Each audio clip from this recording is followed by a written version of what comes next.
माझ्या मते तसं जर करेल तर आम्ही एकनाथ शिंदे शिवसेनेची या दोन जिल्ह्यात तरी संबंध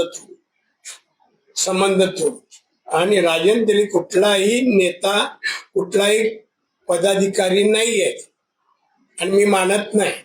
दोन माणसांना मी बीजेपीशी संबंध मानत नाही. एक तो परब, पहिलं नाव मला विशाल आणि दुसरं राजन. हे कुठल्याही प्रकारे कुठलंही म्हणणं यांचं मी ग्राह्य धरणार नाही आणि यांना विरोधच करेन. त्यांनी राजन अशी पण भूमिका मांडली आहे की पक्षाच्या वरिष्ठांकडे आम्ही जसा कणकवली शहरातील प्रतिष्ठित नागरिक व काही स्वयंसेवी संस्था यांच्या माध्यमातून प्रतिष्ठित नागरिकांना स्वतः राजन बसत नाही ना, मग काहीतरी स्वतः प्रतिष्ठा पाहिजे ना.